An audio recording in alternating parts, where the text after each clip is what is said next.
Welcome back to Can Business Save the Planet, the podcast where we meet with different business leaders around the world to better understand what they're doing to drive sustainability forward. Today, I had the opportunity of sitting down with Leslie Chapus, the Vice President from Azenco Outdoor, who specializes in outdoor living solutions. We had an amazing conversation where we learned how small changes can have a massive impact and what they're doing in their day-to-day operations and driving sustainability forward. We had a great discussion, and I hope you guys enjoy. Let's dive in. All right. Good morning, guys. Welcome back to Can Business Save the Planet. Today, I have Leslie Chapus with me, who is the Vice President from Azenco Outdoor. So good morning, Leslie. Good morning, Alex. Thank you so much for being here. It's a pleasure to have you and really excited to dive into sustainability and learn more about Azenco. Thank you for inviting me today. Very excited. Awesome. Well, I'd love to get a little bit of background. Can you tell us a little bit about Azenco and just your business model and how you guys operate? Sure. So originally, the Azenco brand and name was born in Europe, in France. Our CEO, Charles Chapus, co-founded Azenco in Europe, and we decided to co-found Azenco US at the end of 2017. To bring our expertise in the outdoor industry in U.S. It's a very big country, and we know American loves to enjoy the outdoor. Yes. At least as much as we like to. So we develop and design product and manufacture products that are providing better experience outside. Understandable. And so what are some of the main products that you guys specialize in for the outdoor space? So all our products are made of aluminum, and we manufacture what we call pergolas, carports, cabanas. So essentially, those products are made to create shade outside, to be able, to extend the use of the outdoor, create different ambience or create different areas where you can enjoy better and sometimes longer, depending where you're located in U.S. Outside. And this on the residential side, but also on the commercial side. Okay, so for residential and commercial, so primarily different structures, different shade awnings, and different really solutions for your backyard for shade and just enjoying the outdoors. Yes, correct. That's awesome. Okay, and you said that you primarily specialize in aluminum. Yes, all our products are made of aluminum. We do not use wood. We really try, and that's a little bit related, to our mentality and the development of sustainable product is really to have products that's going to last, that require, your low maintenance. And so we only use aluminum. Yes. Got it.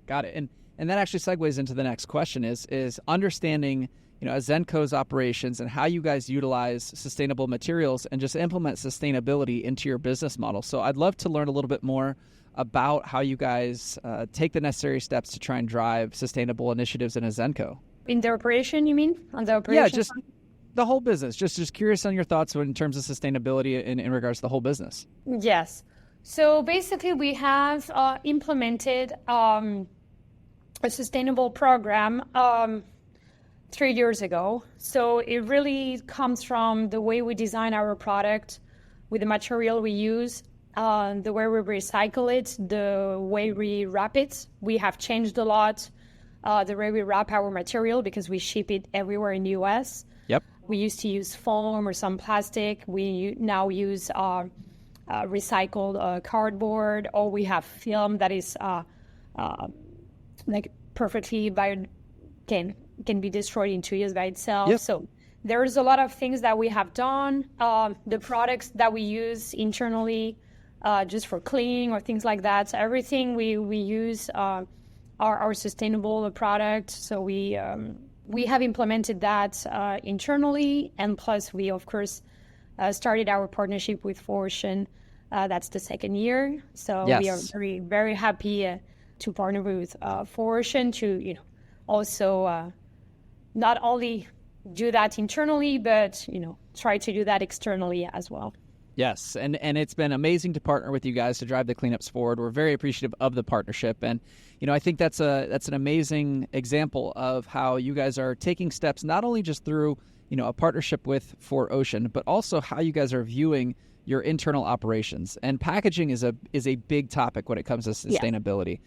And a lot of businesses are shipping a lot of products and a lot of different items around the world. And packaging and shipping and the delivery of goods and services, that's a big topic when it comes to sustainability. So it's amazing to hear you guys are transitioning from the plastic foams and the wraps and films and looking at different recycled cardboard and different compostable or biodegradable options. So love to hear that and love to see that. I'm curious to hear your thoughts just when it comes to the outdoor design industry. What can businesses be doing to help driving sustainability forward? I'm curious to hear your guys' thoughts, and it seems like you're already taking the steps with packaging and really, your external partnerships that you're activating on.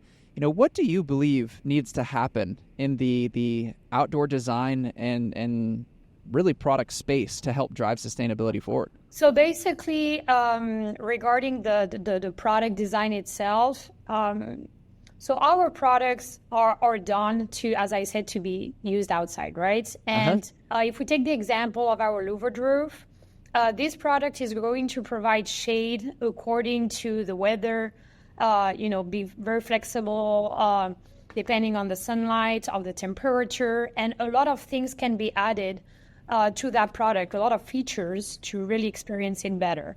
So I'm thinking, for example, there is, some areas where people are using a lot of heaters, right? But of course, when you have heaters outside, we know that it's not 100% efficient. So all the shading system we provide can be enclosed with screens, and the fact that we have a roof that is waterproof really provide an enclosed environment.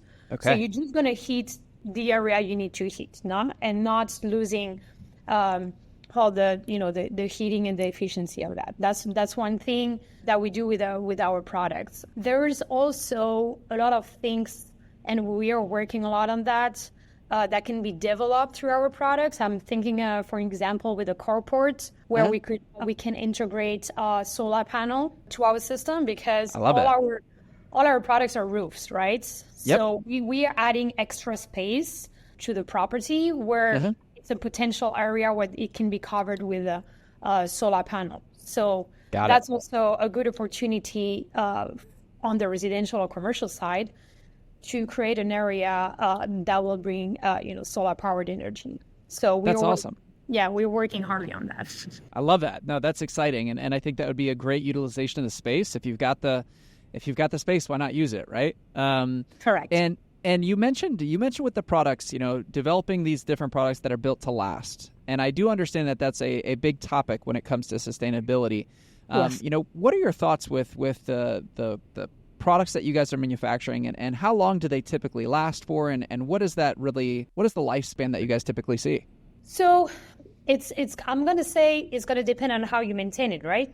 Of course. We provide 15 years minimum warranty on all our frame. As I said, it's made of aluminum. It's powder coated with very good quality on the powder coating. So our products are made to last, to be very low in maintenance. I've seen our frame installed for 20, 25 years without any problem. The good thing is we don't use plastic connections or components on our pergolas. So if really at some point it needs to be replaced or changed, aluminum can be easily recycled and reused. So this is why we also strongly believe in that. All the scrap that we have implemented, of course, a recycled process in the company as well. So we already do recycling with all the scrap that we have, because all the products we do are custom made. So awesome. And that's fantastic. And I know that that's a big topic. I heard someone talk about this the other day as far as sustainability at the core. The word in it is sustain. And so before, even thinking about the recyclability and the circular economy aspect of it, it really comes down to designing products that last, designing things that don't need to be built again and remade and remanufactured. So I understand that, that's a very important topic when it comes to the sustainability overall, when it comes to the products that you guys are manufacturing. So, 15, 20, 25 years, that's fantastic for a product. And I think that's an application for especially aluminum, where, it's designed to last forever and it's going to serve its function. So that's very exciting. Yes. What are some of the new projects that you guys have coming up at Azenco, and what excites you? So we have new products for 2025. We actually developing a new facility in US, in Texas. And this is also linked to our program of sustainability, because we want to reduce shipping distance with all our dealers in West Coast. Yep. Even if we have implemented right now something regarding shipping, where if they actually, with sometimes a little extra lead time, if they allow us to do combined trucks with other customers, sure. They pay less in shipping. So instead of having a truck halfly loaded, we can have full loaded trucks. So this is a program we already have set up, but of course, another facility in Texas will help a lot, on the shipping side, and also will help for, to develop the company and new products. As I mentioned, the carports, it's a product we have not pushed, a lot yet. So this is something we're looking at above all with the integration of solar panels. And we have some variation coming of the pergola system. So right now we have different roof filling. It can be fixed, with the louvers that open and close. So we are working on developing all the solution with also different price points, because we really want to have products that can fit any kind of budget and any kind of projects, not only being, a luxury product. So we want to make sure we can provide the experience to any kind of person. That's awesome. That's exciting. And yes, I think that there's so much. There's been such a big demand and such a boom, especially after COVID, yes, in the outdoor space. And I'm curious to hear how did that whole time period, how did that impact your business? And did you guys see a significant ramp up after, the COVID period where everybody was staying at home and spending time outdoors? I know swimming pools and backyards and just everything shot through the roof. So did you guys experience that as well? Yes, we actually did. Was even during just the COVID period, because everybody, realized that, being home and the staycation, concept was, more and more popular. Everybody discovered a little bit more on how they can enjoy their time with family, friends at home. Yep. Of course, the outdoor is part of it. With our products, we are able to develop different experience, that they want to have. We can create a nice dining area, with an outdoor kitchen, or they can have an entertaining area where they're going to watch, the sports game, under the pergola, even if it's raining. Yeah. They're going to do playing area for the kids, and be protected from the sun, because, that's something that is important. Or they're going to be able to have another area where they can enjoy sometimes with friends when it's cold, in certain region, and then closing, with screens and adding heaters. They're going to be able to have another space. So that's in COVID, that the demand increased a lot, and after that as well. And on the commercial side, the people realized that outdoor dining was very important. Of course, and there is a lot of space they were losing, not using them a lot, and now they realize with COVID that outdoor dining space are important. So our product is going to protect from the rain, from the cold, from the wind, from different elements that could avoid enjoying the outside, and now we make that possible. So got it, and yeah, I think it was unbelievable to see the realization of how much usable space is in the backyards. Just like you just mentioned, everybody's looking at it for different places that they can eat, they can dine, relax, play. I mean, I'm a big fan, because I know that it definitely it influenced a lot of people to spend more time outdoors. And I think that's one thing that we've realized is that, spending time outdoors, especially when you're cooped up the office, at home, during COVID, that period of time was a big influence. So that is great to see that, everybody is out there and that you guys are experiencing, that growth as well.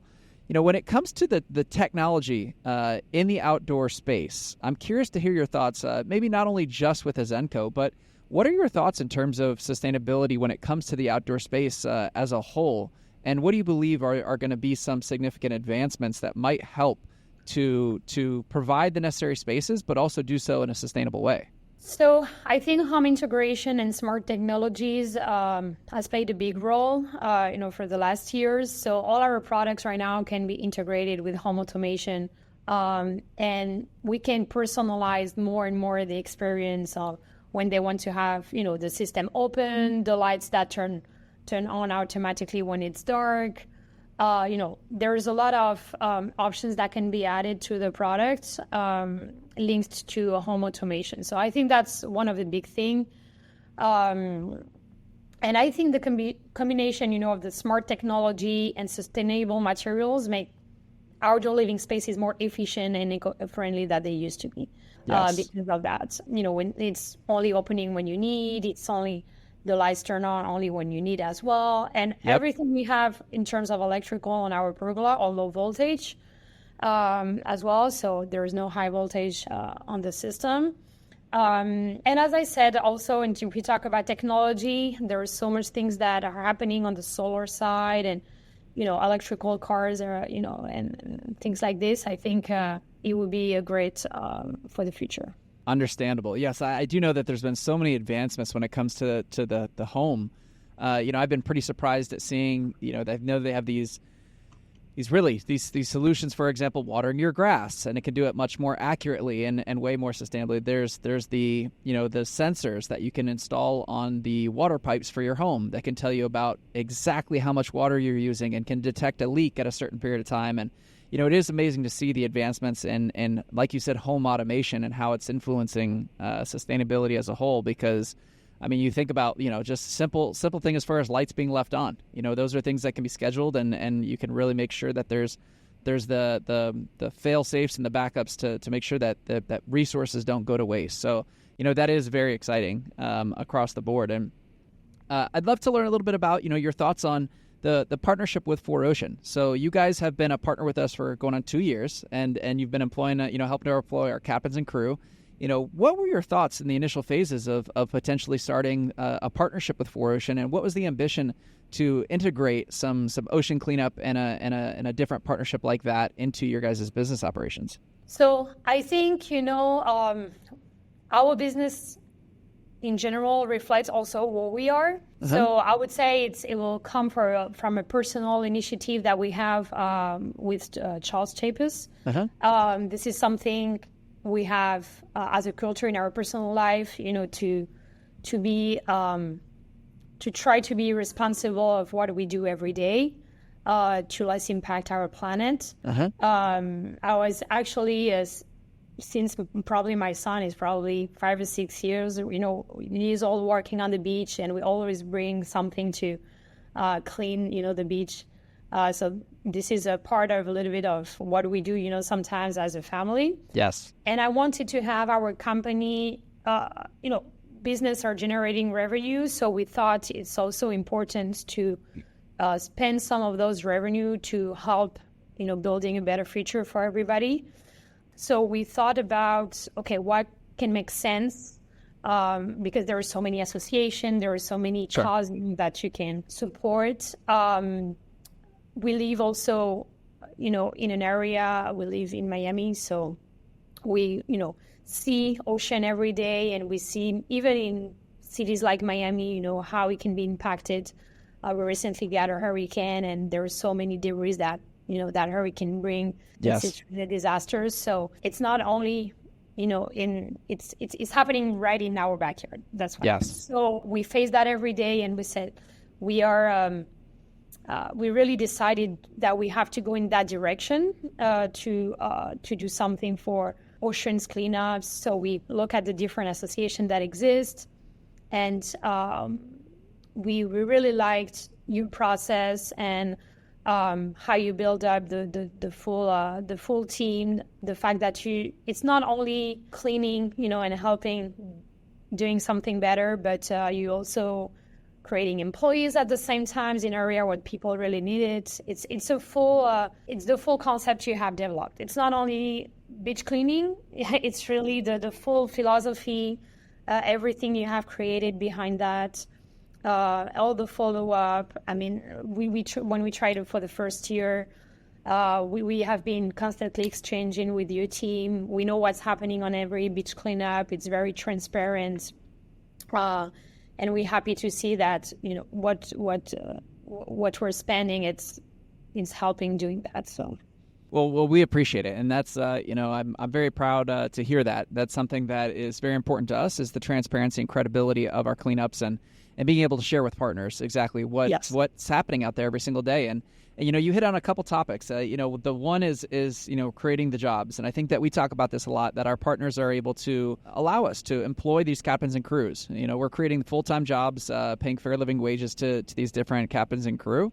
And it's been unbelievable to have that level of impact. And you also talked about Miami. You said you're seeing the plastic in the backyard. That's something that I think is super important, because a lot of people, when we talk about 4Ocean and we talk about cleaning the ocean and just the ocean plastic crisis as a whole, a lot of them tend to say, well, isn't that just these different countries that are dumping trash in the ocean, and it's all these different areas. It's not really us. It's not really it's not our influence. And I think that's something that we try to bring a lot of light to, is that this is happening all around the world, and even in our backyard. And so, I was actually just down in Miami not long ago on a cleanup, and I actually just posted some stuff to social media, and you have like the beautiful Miami skyline in the background, but we're loaded up with plastic. And so, we collected over 1,000 pounds of plastic just that day right near downtown Miami. And it's unbelievable to see the volume of plastic that's in the area. And it's a global problem that affects all of us. And even though we don't see it on a day-to-day basis, the plastic is there. So, that is a very, very important topic. And, have you seen a significant amount of plastic debris and things like that in the Miami area, or just in South Florida? It depends on the areas, I would say. But yes, if I have to say Miami, I've seen several areas impacted. I know that, the cities are setting up, cleanup. They also try, to help. There's other associations that are helping, but I think some people need to understand that, what we do has consequences. It's not just putting the debris on the sand. Is then what going to be the consequences of their actions, right? We are sharing that area with not human being, of course, but there is a lot of animals living, in the ocean. Yes. And I think people are forgetting that a little bit. And of course, what they're doing has an impact. And we are living in an ecosystem that is totally linked. So what we're doing and creating for that ocean then is going to impact us and is impacting us. But I think some people do not realize yet, unfortunately. So I think we need to keep on, communicating, try to educate the people, and so they can understand what they're doing, why it's really impacting, our planet in general. Because also what we're doing here, we know that debris are traveling, right? So maybe they're not staying here, but they're going to impact another country close by. Yep. Depending on the current, etc. So they need to understand it. They're not impacting themselves, but also other people that didn't ask to collect all of that. Yes.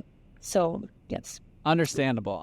Well, I'm curious, as we start to wrap up, I'm curious to hear your thoughts on what feedback or advice would you provide to other businesses that are looking to implement sustainability programs or take a look at how they're conducting their operations. And what are your thoughts and feedback that you provide to any businesses that are trying to do things a little bit more sustainable or want to learn?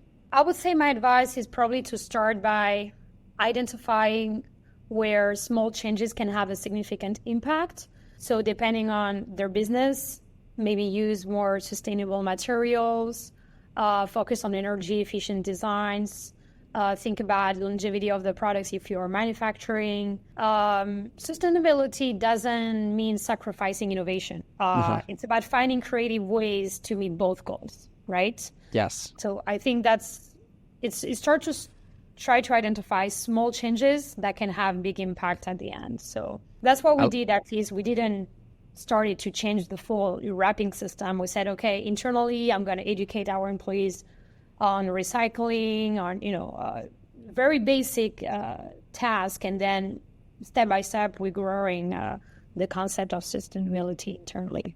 I love it. I love it. Yeah, we say that a lot. It's progress, not perfection, right? Every Correct. little step counts, and I think that's super important for everybody to not be intimidated by the the goal of changing the operations or changing how they conduct their business. So, well, Leslie, it's been fantastic connecting with you. I really appreciate you coming on and giving us a little background on Azenco and some of your guys' initiative. This has been a fantastic discussion, and I really appreciate your time, and we appreciate your partnership to help employ our captains and crew around the world. Thank you. Thank you very much, Alex, for inviting me today. It was a pleasure to talk to you. And we're for sure looking to partner again in 2025 with Fortune. Fantastic. Well, thank you so much, Leslie. Have a great day, and I'll talk to you soon. Yes, thank you. Bye-bye. Thank you. All right, guys. I hope you enjoyed the conversation with Leslie. That was amazing, learning a little bit more about Azenco Outdoors and what they're doing to drive sustainability forward. If you guys are liking this podcast, don't forget to subscribe, share it on social media, and stay tuned for more episodes where we're meeting with different business leaders around the world to drive sustainability forward. Until next time, guys.